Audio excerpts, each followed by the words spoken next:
బైబిల్లో మనకి సాహిత్య గ్రంథాల గురించి ఇప్పటి వరకు చూసుకున్నాం. సాహిత్యం లేకపోతే సాహిత్య ప్రక్రియ, వాటి యొక్క రూపాలు, వాటి గురించిన విషయాలు చూసుకున్నాం. ఇప్పుడు బైబిల్ని, ఈ గ్రంథాలని, ఇప్పుడు చాలా రకాల గ్రంథాలు ఉన్నాయి మనకి, చాలా మంది రాశారని తెలుసుకున్నాం కదా. వీటి గ్రంథాలని మనం ఎలాగ అర్థం చేసుకోవాలి? ఇందులో చూసుకున్నాం. మొట్టమొదటి నుంచి ఆదికాండం నుంచి మనం చూస్తే కనుక పాత నిబంధనలో మనకు చరిత్ర గ్రంథాలు ఉన్నాయి, అంటే కథనాలకు సంబంధించిన గ్రంథాలు ఉన్నాయి. తర్వాత ఆజ్ఞలు ఉన్నాయి. ఆజ్ఞలు ఏమున్నాయి? ఫస్ట్ 5 కాండాల్లో చూసుకుంటే ఆజ్ఞలకు సంబంధించిన కాండం ఏముంది? అందులో ఆజ్ఞలు ఎక్కువ ఇందులో కనబడుతున్నాయి. మీరు ఇలా చెయ్యాలి, మీరు ఈ విధంగా చెయ్యాలి అని చెప్పిన విషయాలు ఇందులో కనబడుతున్నాయి. 4 ఖండాలు.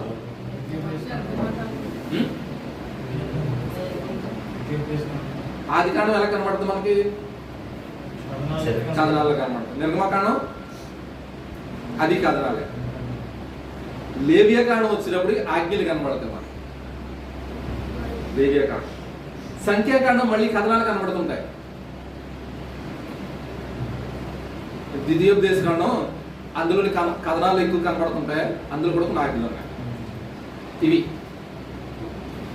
అంటే మొట్టమొదటి బైబిల్ చూసుకుంటే, బైబిల్లో పాత నిబంధన చూసుకుంటే అందులో కథనాలు ఉన్నాయి, ఫస్ట్లో ఆజ్ఞలు ఉన్నాయి, అంటే చరిత్ర గ్రంథాలు ఉన్నాయి.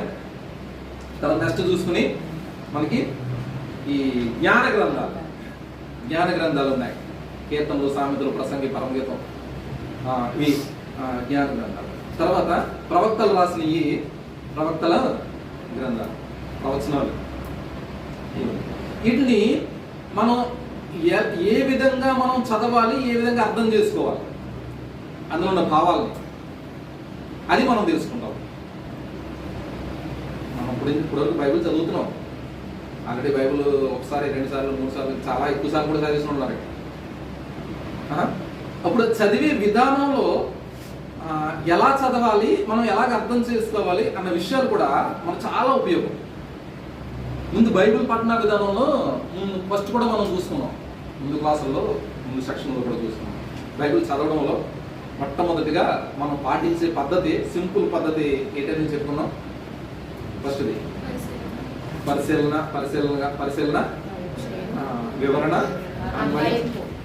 ఈ 3 విధాలుగా మనం బైబిల్ని చదివితే మనకి ఎక్కువగా బైబిల్ని పఠించడానికి మనకి అవకాశం ఉంటుంది.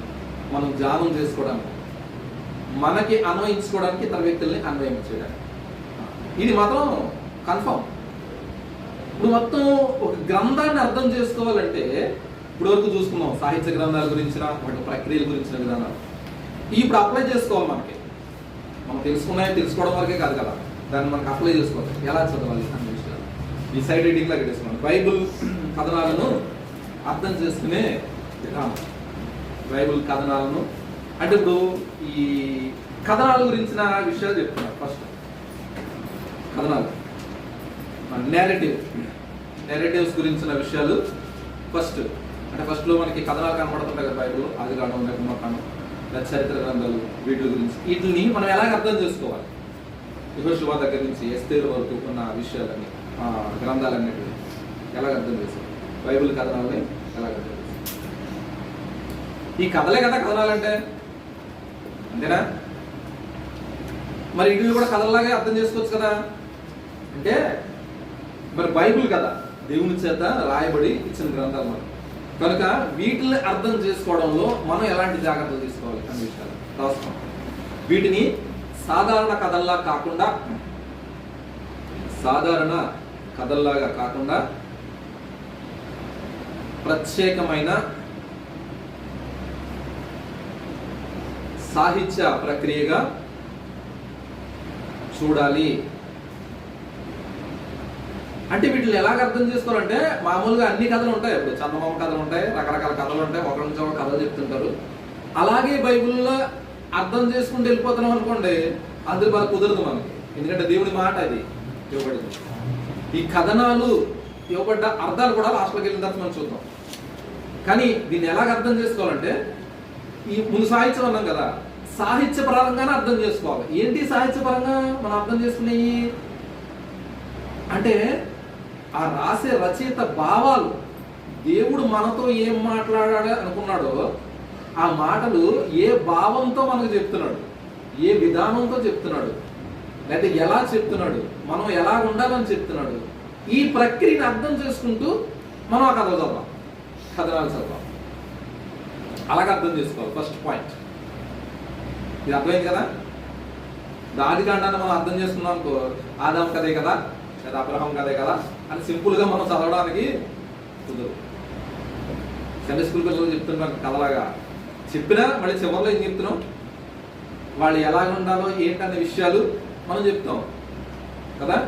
అందుకని దాన్ని కూడా సింపుల్గా అర్థం చేసుకున్నాం. ఈ సాహిత్య ప్రక్రియలోనే, సాహిత్య విధానంలోనే అర్థం చేసుకున్నాం. తర్వాత బైబిల్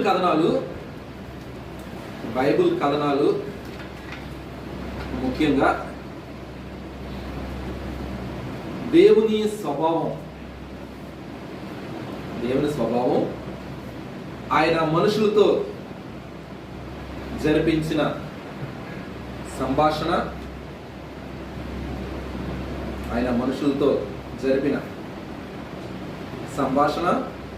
సంభాషణలు మరియు ఆయన సంకల్పాల్ని తెలియపరుస్తాయి. ఈ బైబిల్ కథనాలు వాటి ఏమేమి తెలియపరుస్తాయి అంటే వాటి ఉద్దేశం ఏంటంటే ఇది ఆదికాండం చదివినా, నిర్గమకాండం చదివినా, యెహోషువ గ్రంథం చదివినా ఈ కథనాలు ఒక ఉద్దేశం ఏంటంటే, బైబిల్ కథనాల ముఖ్య ఉద్దేశం ఏంటంటే దేవుని స్వభావం తెలుసుకోవడానికి రాసింది. ఒకసారి చదవండి. దేవుని స్వభావం చదవండి రాసింది. మనుషులతో జరిగిన సంభాషణలు, దేవుని సంకల్పం. చూస్తారా అంటే ఇది ఎందుకు చదువుతున్నాం, ఎందుకు రాసున్నాయంటే దేవుడు మనతో ఏం మాట్లాడాడు అంటే అక్కడ ప్రజలతో ఏం మాట్లాడాడు అన్న విషయాలు వాళ్ళు ఎలాగ అర్థం చేసుకుని ఎలా గ్రహించారంటే, అంటే దేవుని యొక్క స్వభావం ఎలాగుంది, దేవుడు ఏం చేయాలనుకున్నాడు, దేవుడు ఏం చెప్పాలనుకున్నాడు, అలాంటప్పుడు మనుషుల స్పందన ఏంటి, ఈ విషయాలు ఈ కథనాల్లో ముఖ్య ఉద్దేశంగా, బైబిల్ కథనాల్లో ముఖ్య ఉద్దేశంగా మనకు కనబడుతుంటారు. తర్వాత వాటిని సరిగ్గా అర్థం చేసుకోవడానికి 3 పద్ధతుల్ని మనం వాడతాం సాధారణంగా. బైబిల్ కథలు అర్థం చేసుకుంటాం, రాసుకుంటారు కూడా. బైబిల్ కథలు అర్థం చేసుకోవడానికి 3 పద్ధతుల్ని వాడతాం. ఇది 3 డిగ్రీస్ అన్నమాట, 3 లెవెల్స్.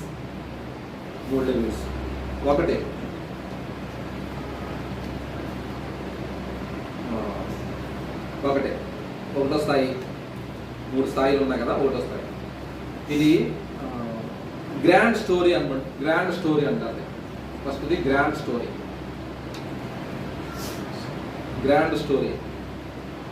లేకపోతే బిగ్ స్టోరీ. మొత్తం బైబిల్ గ్రంథం అంతటిని గురించిన విషయాలు ఇందులో కనబడుతుంటారు. ఈ గ్రాండ్ స్టోరీలో మొత్తం బైబిల్, ఈ కథ తీసుకుంటే ఈ పై స్థాయి అంటారు, దీన్ని బ్రాకెట్లో పై స్థాయి అని కూడా పెట్టేసుకోవచ్చు. దీన్ని ఎలా తీసుకుంటామంటే మొత్తం స్టోరీ అనమాట. బైబిల్ స్టార్టింగ్ నుంచి లాస్ట్ వరకు ఉన్న స్టోరీ అంతా సింపుల్గా మనం తీసుకుంటాం. ఇందులో మెయిన్ ఏంటంటే మొత్తం బైబిల్లో చెప్పే సృష్టి, వాటి పతనం రాసుకోండి. సృష్టి, పతనం, తర్వాత విమోచన మరియు పునరుద్ధరణ. తిరిగి నిర్మించబడ్డాం కదా, పునరుద్ధరణ అనే ఒకే ఒక పెద్ద కథ.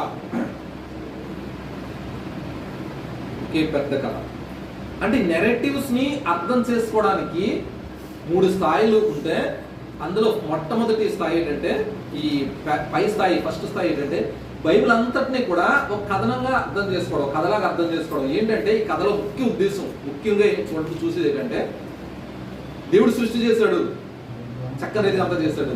తర్వాత ఆ సృష్టి అంతా కూడా పతనం అయిపోయింది మనిషి ద్వారా, అంటే మనిషి పాపం చేయడం ద్వారా సృష్టి పతనమైంది. పతనమైపోయిన సృష్టిని దేవుడు రక్షించాడు. ఈ రక్షణ విమోచన ప్రణాళిక బైబిల్ అంతా కొనసాగుతుంది. ఇదేంటంటే పునర్నిర్మాణం, లేకపోతే ఇంకో పదం వాడు పునరుద్ధరణ, అంటే మళ్ళీ తిరిగి నిర్మించడం. మనం ఈ కోర్సు మనం స్టార్టింగ్ దగ్గర నుంచి మొదటికి వస్తుందని ఇదే చూస్తున్నాం. మనం ఆది కాండం దగ్గర నుంచి ప్రకటన కాండం వరకు వెళ్ళిపోయే ఈ శైలి అంతా అదే చూస్తున్నాం. ఇదేంటంటే బిగ్ పిక్చర్ అంటాం. బిగ్ పిక్చర్, పెద్ద కథనం, పెద్ద కథ ఒక్కదానిగా చూస్తాను. ఇప్పుడు ఒక గ్రంథాన్ని చూసినా ఫస్ట్ అది మైండ్లో ఉండాలి మనకి. పై స్థాయి, రెండో స్థాయి. ఇప్పుడు చూడండి, రెండో స్థాయి అంటే మధ్య స్థాయి అంటారు కదా, మధ్య స్థాయి.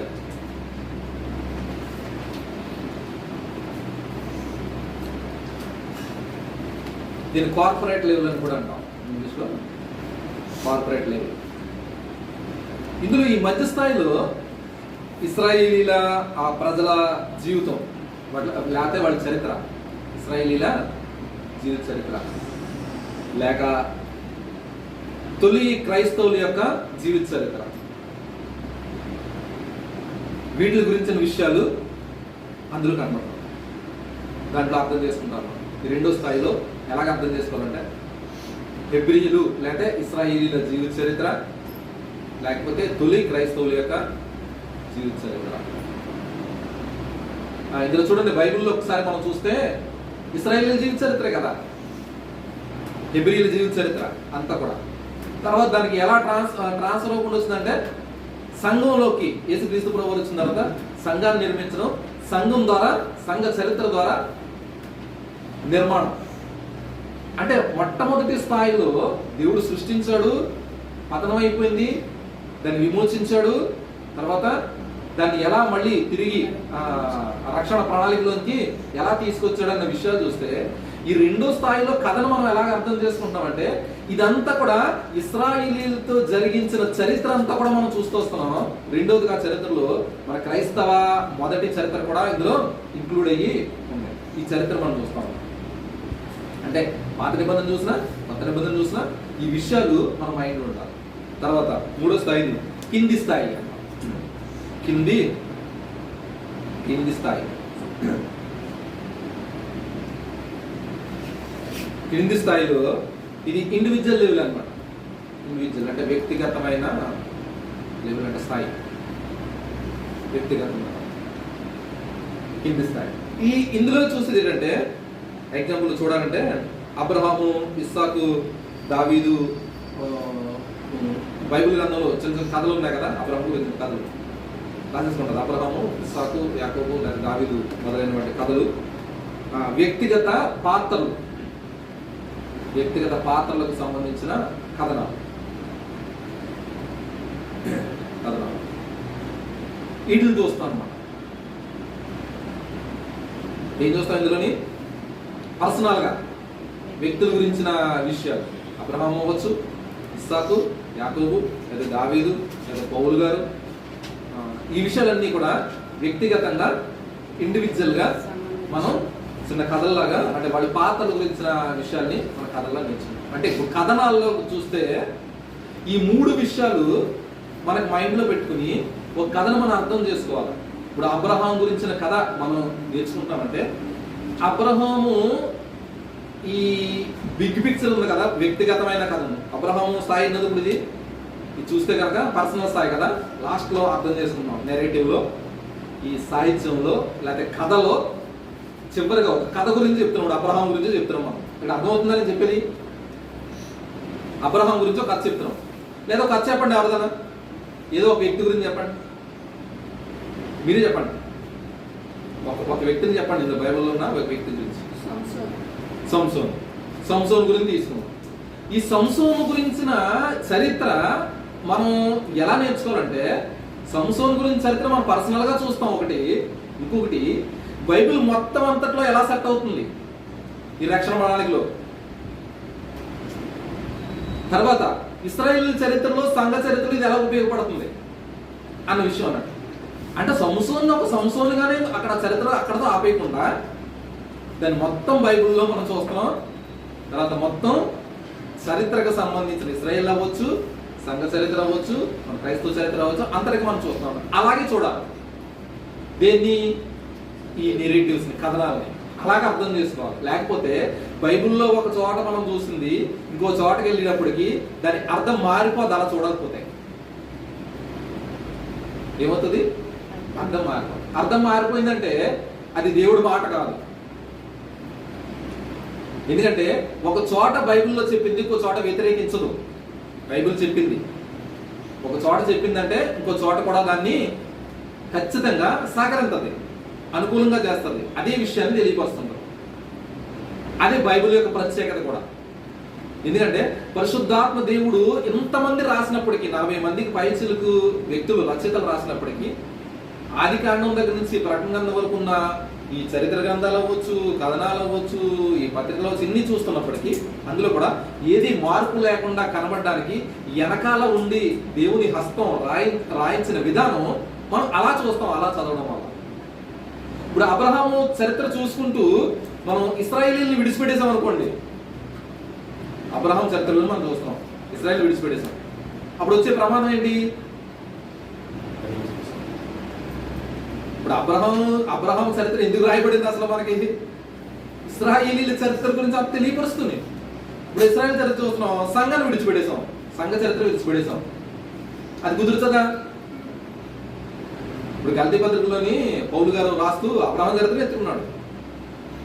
మొదటి అధ్యాయం, చివరి అధ్యాయం, రెండో అధ్యాయంలో కూడా అలా గలతీ పత్రిక అంతా చూసినట్లయితే యేసుక్రీస్తు ప్రభు వారి గురించిన విషయాల గురించి కూడా తెలియపరుస్తూ చూడండి. గలతీ పత్రిక మొదటి అధ్యాయం కూడా వస్తుంది. గలతీలకు రాసినటువంటి పత్రిక. మనం అబ్రహాం సంతానం ఎలాగా అన్న విషయాలు అక్కడ తెలియపరుస్తుంటాడు. సారీ, మూడో అధ్యాయం చివరి వచనం 26వ వచనం నుంచి 29వ వచనం, 26 నుంచి 29 చదువు.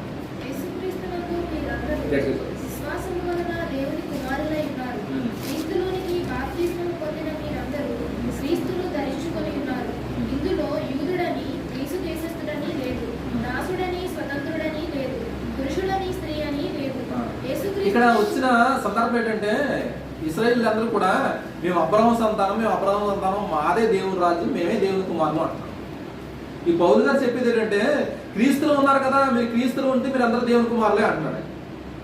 దీన్ని వివరిస్తూ చెబుతూ ఉన్న మాటలు ఏంటంటే యేసు క్రీస్తునందు మీరందరూ విశ్వాసం వలన దేవుని కుమారులై ఉన్నారని చెప్తూ అబ్రహాం విశ్వసించాడు.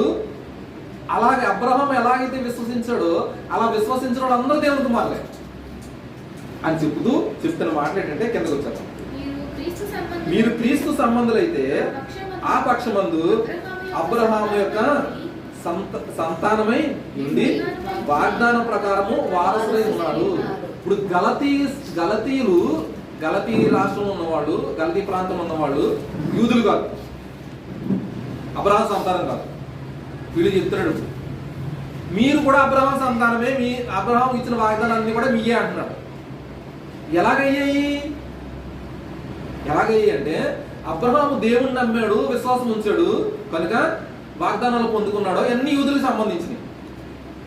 ఇప్పుడు మీరేమో యేసుక్రీస్తుని నమ్ముకున్నారు, యేసుక్రీస్తుని విశ్వసించారు. ఇప్పుడు యేసుక్రీస్తు ఎక్కడి నుంచి వచ్చాడు? అబ్రహాం సంతానం నుంచి వచ్చాడు. ఈ అబ్రహాం సంతానం ఎవరు అంటే విశ్వసించిన వాళ్ళందరూ అబ్రహాం సంతానం. ఇప్పుడు అదే సంతానంలోంచి యేసుక్రీస్తు ప్రభు వారి ద్వారా మనం వచ్చాం. యేసుక్రీస్తు నుంచి ఎలా వచ్చాం? మనం యేసుక్రీస్తుని విశ్వసించడం ద్వారా వచ్చాం. అబ్రహాము విశ్వసించి దేవుని కుమారుడు అయ్యాడు, మనం కూడా దేవుని విశ్వసించి దేవుని కుమారుడు అయ్యాడు. ఇప్పుడు అబ్రహాం పాత నిబంధనల వాగ్దానం కూడా మనకి సంబంధం ఉన్నాయా అంటే నిజానికి సంబంధం లేవు. కానీ ఇప్పుడు ఎలాగంటే యేసుక్రీస్తు బిడ్డలుగా ఉండడం బట్టి మనకు సంబంధం వచ్చేసింది. అవన్నీ మనయే, పాత నిబంధనల వాగ్దానాలన్నీ మనయే అంటారు. ఎలాగొచ్చాయి అంటే యేసుక్రీస్తు ప్రభు వారి ద్వారా విశ్వాసం ద్వారా మనకు వచ్చేసాయి. చూడండి, లింక్ ఒకదానికి లింకులు నేను చెప్తున్నా. యేసుక్రీస్తు ద్వారా ఎలాగొచ్చాయంటే యేసుక్రీస్తు అబ్రహాం సంతానం, ఆ వంశం నుంచి వచ్చాడు. చూసారా ఒకదానికి? అంటే అబ్రహాము కథని ఇందాక వెనక్కి వెళ్దాం ఒకసారి. అబ్రహాం కథ ఒక్కదాన్ని తీసుకుని అతని కథ వరకే కనుక వదిలేస్తే కనుక ఈ వాగ్దానాలన్నీ పోతాయి, మనవి కాదు. పాత నిబంధనల వాగ్దానాలన్నీ మనవి కాదు. ఇప్పుడు ఏమంటున్నాడు పౌలు గారు? ఏమంటున్నాడు? చివరి వచనం ఏమంటున్నాడు? మీరు క్రీస్తు సంబంధులైతే ఆ పక్షమందు అబ్రహాము యొక్క సంతానమై ఉండి. ఇప్పుడు క్రీస్తు సంబంధులైతే ఏమైపోతున్నాం? ఆ పక్షాన్ని ఎవరి సంతానం అయిపోతున్నాం? అబ్రహాం సంతానం వచ్చేస్తున్నాం. ఇప్పుడు వాగ్దానాలన్నీ అబ్రహాం సంతానమే బైబిల్ గ్రంథంలో. ఇప్పుడు ఎవరికి అయిపోయి ఇప్పుడు అన్ని మనకి అయిపోయి. ఎలాగైపోయాయి? వారసత్వంగా వచ్చేసాయి. ఇప్పుడు మనం అప్లై చేసుకోవాలంటే ఇప్పుడు అబ్రహాముగానే అక్కడ కథలాగానే చూసుకుంటూ వదిలేసాం అనుకో, బిగ్ పిక్చర్ తీసుకోకుండా, బైబిల్ టోటల్ అంతా తీసుకోకుండా, లేకపోతే రెండో స్థాయి ఇశ్రాయేలు చరిత్ర సంఘ చరిత్ర నాకు అక్కర్లేదు అనుకుని పక్కనెట్టేసి తీసుకున్నాం అనుకోండి, ఈ వాగ్దాన సంగతి ఏంటి? ఏమైపోయింది? ఇప్పుడు మనకి కాకుండా పోతాయి. మనం కాకుండా పోవడానిక రాయించింది ఇప్పుడు ఇందులోని, అందుకని రాయించాడా? అందుకనే ఈ నెరేటివ్స్ ని అర్థం చేసుకుని, కథనాలను అర్థం చేసుకున్నప్పుడు ఈ 3 స్థాయిలు మన మైండ్ లో ఉంటాయి. పై స్థాయి, మధ్య స్థాయి, కింద స్థాయి, 3 స్థాయిలు కూడా మనం మైండ్ లో పెట్టుకుని మనం అర్థం చేసుకోవాలన్నమాట. అంటే బిగ్ పిక్చర్ బైబిల్ అంతా మన మైండ్ లో ఉండే కథ మనకు అర్థం చేసుకుంటాం. రెండోది వ్యక్తుల గురించింది, లేకపోతే ఇశ్రాయేల్ చరిత్ర గురించింది, లేకపోతే సంఘ చరిత్ర గురించిన విషయాలు కూడా మన మైండ్ లో ఉంటాయి. మూడోది వ్యక్తుల గురించి పర్సనల్ గా తీసుకున్నప్పుడు కూడా అది కూడా మన మైండ్ లో అంతా కలిపి మన మైండ్ లో ఉంటూ దీన్ని అర్థం చేసుకోవాలి, ఇతర వ్యక్తులకి చెప్పాలి. చివరిలో మీరు రాసింది ఏంటంటే ప్రతి చిన్న కథ కూడా, అంటే ప్రతి వ్యక్తిగత కథ కూడా, ఎందుకంటే మన సంఘాల్లో బోధించేది మనం అర్థం చేసుకుని చిన్నదే కదా. అబ్రహాం గురించో, ఇస్సాకు గురించో, యాకోబు గురించో ఏదో చెప్తుంటాం చిన్న చిన్న అది తీసుకున్నప్పుడు ప్రతి చిన్న కథ కూడా, అంటే కింద స్థాయి, ఈ కింద స్థాయి నెరేటివ్ ఏం చేస్తామంటే కింద స్థాయి బ్రాకెట్ లో బైబిల్ యొక్క పెద్ద కథలో, బైబిల్ యొక్క పెద్ద కథలో ఎలా అనుసంధానం అయిందో చూడాలి. ఎలా అనుసంధానం అయిందో అంటే ఎలా కలిసిపోయిందో చూడాలి, అలాగే అర్థం చేసుకోవాలి.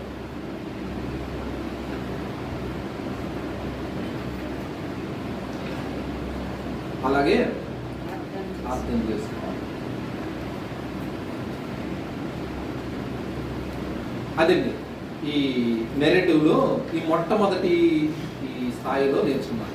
ఇందులోని ఇంకా 3 స్థాయిలు సింపుల్ గా చెప్పి తర్వాత చిన్న బ్రేక్ ఇస్తుంటాను. రెండో స్థాయి ఏంటంటే వివరణాత్మకమైన. రెండో స్థాయి చెప్పిందంతా మొదటి స్థాయి, ఫస్ట్ చెప్పిందంతా నెరేటివ్స్ ని కథనాలను ఎలాగ అర్థం చేసుకోవాలి. రెండోది వివరణాత్మకమైన, అంటే వివరించుకోవడం అన్నమాట. మొట్టమొదటిది అందులో రాసేసుకోండి, సింపుల్ చెప్పేస్తాను. అది వివరణాత్మకమైంది అని రాసేసుకుని ఒక సంఘటన ఎలా జరిగిందో వివరిస్తుంది. ఈ విషయంలో మనం నేర్చుకుంది ఏంటంటే ఒక సంఘటన ఎలా జరిగిందో దాన్ని వివరిస్తుంది అన్నమాట. వివరంగా మనం నేర్చుకున్నాం ఆ చదవడంలో, ఆ భాగంలో సంఘటన ఎలా జరిగిందో వివరిస్తుంది. అది వివరణ.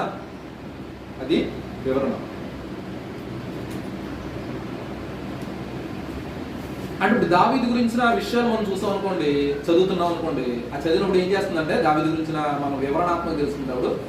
అతను ఏం చేశాడు, ఎలా క్రియలు చేశాడు, ఎలా మంచి క్రియలు చేశాడు, ఎలా తప్పులు చేశాడు, అన్ని కూడా ఉంటాయి అందులో. ఇందులో ఏం చేస్తామంటే అది వివరంగా మనం తెలుసుకుంటాం. ఇందులో మనం చేయవలసింది ఏంటంటే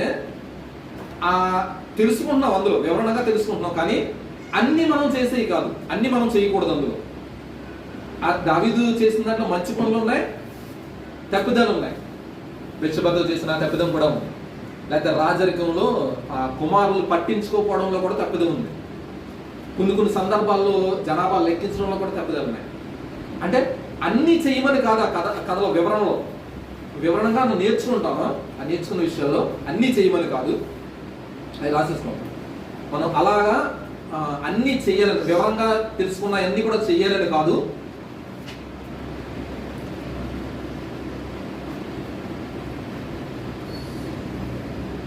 అందులోంచి దేవుడు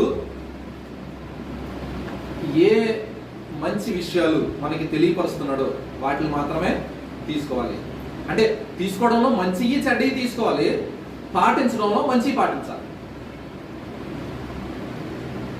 మంచివి పాటించాలి. ఇదేంటి వివరణాత్మకమైనదన్న, వివరణాత్మకమైనది. ఇందులో రెండో పాయింట్ ఉంది, అదేంటంటే ఆదేశాత్మకమైనది. ఆదేశం, ఇది ఆజ్ఞ, ఆజ్ఞాపూర్వకమైనదంట. ఆదేశాత్మక, అది కూడా రాస్తాం, ఆదేశాత్మకమైనది.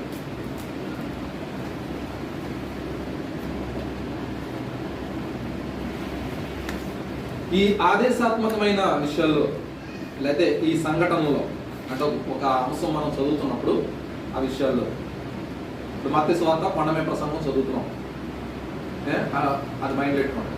ఈ సంఘటనలో ఖచ్చితంగా చేయవలసినవి ఉంటాయి, చేయవలసిన పనులు ఉంటాయి, చేయవలసినవి ఉంటాయి.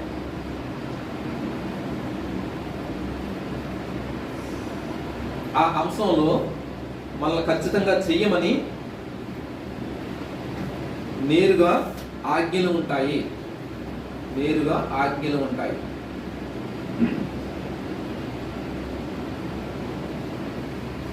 ఇది చూడండి, కొండమే ప్రసంగం చూడండి, సారీ ఎగ్జామ్ రాస్తాం. కొండమే ప్రసంగం, ఇప్పుడు కొండమే ప్రసంగం ఉన్నాయి, ఖచ్చితంగా మనం చేయాల్సినవి. మీరు ఉప్పై ఉండాలి అని దేవుడు అన్నాడు, నేను ఉండడం అంటే కుదరదు. లేదా వాళ్ళు కథలా చెప్పాడు కదా అని అనుకుని అక్కడ ఒళ్ళకి ఉప్పుగా ఉండమన్నాడు అని కథలా మనం అనుకోకూడదు దాన్ని. ఇదేంటిది? ఆజ్ఞ. మీరు లోకానికి ఉప్పై ఉన్నారు, ఉప్పై ఉండాలి కూడా అంతే. మనం మీరు లోకానికి వెలుగై ఉన్నారు, వెలుగై ఉండాలి. వ్యభిచారం చెయ్యొద్దు, చేయకూడదు. నరహత్య చెయ్యొద్దు, అని చేయకూడదు. నరహత్య గురించి ఇంకా యేసుప్రభువు చెప్పింది ఏంటంటే, నీ సహోదరుని వేషంతో లేకపోతే వ్యధుడు అని చెప్తే నరహత్య చేసినట్టు అలా కూడా చేయకూడదు. చేయమని డైరెక్ట్గా చెప్పేస్తాను ఇందులో. అంటే ఈ కథనాల్లో కూడా డైరెక్ట్గా చెప్పే విషయాలు ఒకటి వివరణగా ఉంటాయి, రెండోది కథనాలకి ఈ యొక్క ఆజ్ఞలు కూడా మనం ఉంటాయి. అది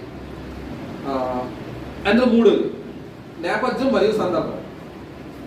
సైడ్ హెడ్డింగ్ నేపథ్యం మరియు సందర్భం.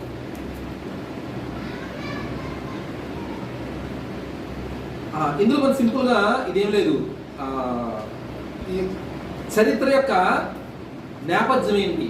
నేపథ్యం ఏంటంటే ఏ కాలంలో రాశాడు, ఏ పరిస్థితుల్లో రాశాడు, ఎవరి గురించి రాశాడు, ఎక్కడ రాశాడు, అక్కడ సంస్కృతి ఏంటి అనే విషయాలు అన్నమాట. అలా రాసేసుకోండి. నేపథ్యం అంటే ఏ కాలంలో రాశాడు, ఏ సమయంలో రాశారు, అంటే ఏ కాలం అంటే ఏ సమయం, ఏ పరిస్థితి, ఎక్కడి నుంచి రాశారు, ఏ సంస్కృతిలో ఉండి రాశారు, ఈ విషయాల్ని తెలుసుకోవడం. అక్కడ సందర్భాలు, రచయిత యొక్క ఉద్దేశాన్ని తెలుసుకోవడం, రచయిత యొక్క ఉద్దేశాన్ని తెలుసుకుని మనం చదవడం లేకపోతే వివరించడం.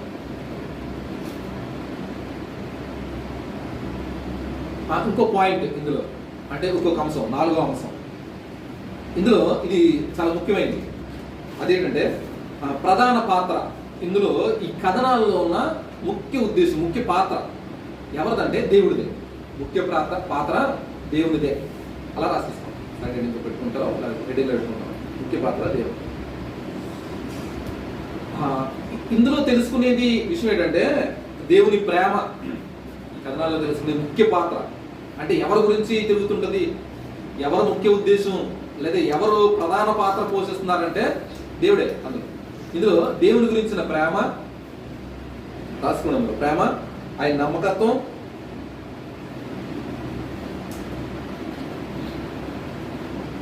ఆయన కృప, ఆయన ప్రణాళికలు, మనుషులతో చేసినటువంటి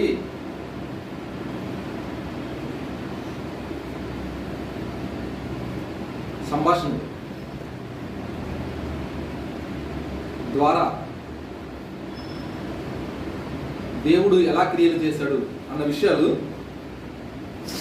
ఈ కథనాల యొక్క ముఖ్య ఉద్దేశం. ఈ కథనాల యొక్క ముఖ్య ఉద్దేశం అంటే ఇప్పుడు చూడండి, ఈ బిగ్ పిక్చర్ అనేది ఖచ్చితంగా ఉండాలంటున్నా కదా ముందు. ఇది అసలు కథ ఒక స్టోరీ చెప్పాలి అంటే ఇప్పుడు అబ్రహాం గురించి చెప్పాలో, ఇస్సాకు గురించి చెప్పాలో, యాకోబు గురించి చెప్పాలో, దావీదు గురించి చెప్పాలో, ఎవరి గురించి చెప్పాలనుకుంటున్నారో అందులో ముఖ్యమైన ఉద్దేశం ఏంటంటే దేవుడి గురించి తెలియపరచడం. దేవుడు ఏమై ఉన్నాడో అది తెలియపరచడం. నాకు కథ తెలుసుకుంటే మనకి ఏమవుతుంది? అబ్రహాం గురించి తెలుసుకుంటాం, ఇప్పుడు ఏమవుతుంది మనకి అందులోంచి?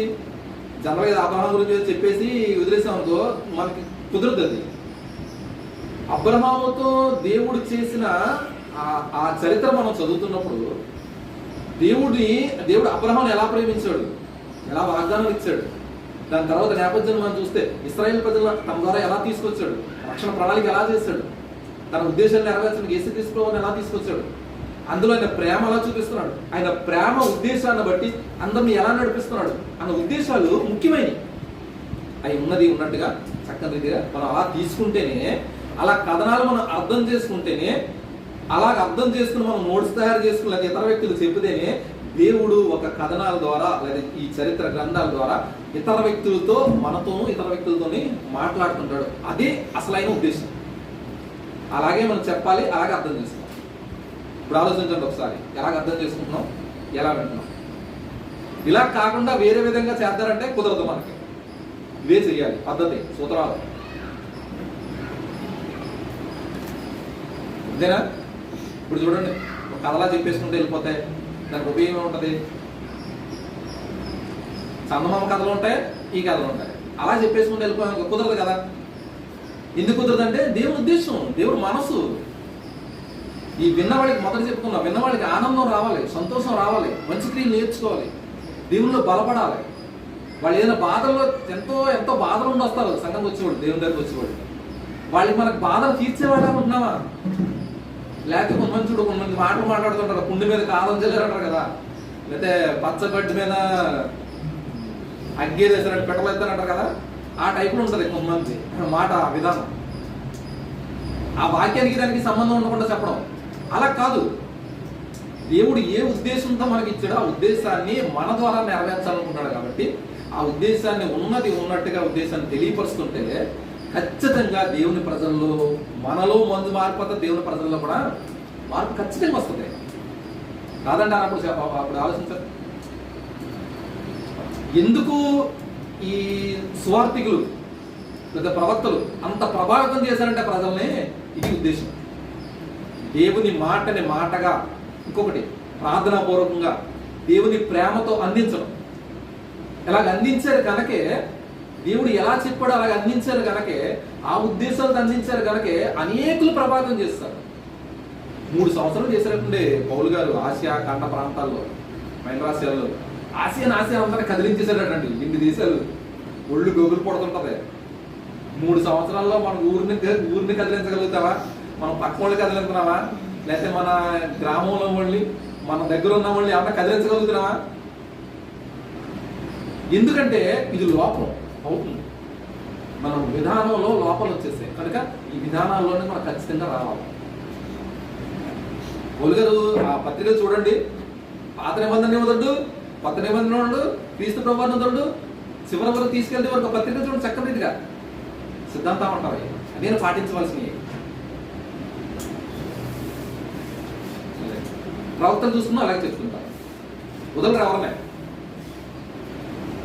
ఇదండి ఈ యొక్క ఫస్ట్ ఈ నేరేటివ్స్ ని, కథనాల్ని అర్థం చేసుకునే విధానము బైబిల్లో. ఈ నేరేటివ్ ఏంటంటే ఆది కాండం దగ్గర నుంచి మనం ఎస్తేరు వరకు, లేకపోతే కొత్త నిబంధనలో ఈ పత్రికలు, కొత్త నిబంధనలో సువార్తలు, అపొస్తలుల కార్యాలు, మనం ఏది చూసుకున్నా ఈ కథనాల్లో చూసుకున్న వాటి అన్నింటిలోని కూడా చక్కని రీతిగా ఈ కథనాలని ఎలాగ అర్థం చేసుకోవాలో ఆ రీతిగా అర్థం చేసుకుంటూ మనకి, మన సంఘాలకు కూడా ఉపయోగకరంగా మన దేవుడి కృపలో బలపడతాం.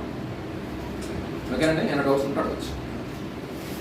ఇప్పుడు చెప్పిందంటే ఏమైనా డౌట్స్ ఉంటే, ఇప్పుడు దీన్ని మైండ్లో పెట్టుకుని మీరు చదవడే కాదు, ఈ బుక్ని మనం ప్రిపేర్ చేసుకోవడంలో, మీరు మెసేజ్లు ప్రిపేర్ చేసుకోవడంలో, పరిశీలనగా వివరణగా అన్వయం చేసుకోవడంలో చక్కగా ముందుకి దూచుకుంటే వెళ్ళిపోవచ్చు. బుల్లెట్ టార్గెట్, ఇందులో టార్గెట్లు ఉన్నాయి కదా, ఒక బాణాన్ని ఒక యారో పెడతారు, దూరంగా ఒక యారో పెడతారు, రౌండ్ సర్కిల్ పెడతారు, మధ్యలో ఒక టార్గెట్ పెడతారు, బాణం వేసి దాన్ని కొట్టాలి. టార్గెట్, గురి, మన గురి అక్కడ ఉండాలి. మనం గురి ఏంటో అక్కడ తెలిసిపోతాం. అలాగే మన గురి ఏంటో మనం నిర్ణయించుకునే మనం చెప్తుంటాం. Thank you very much. దేవుడు మనందరినీ దీవించిన కాక.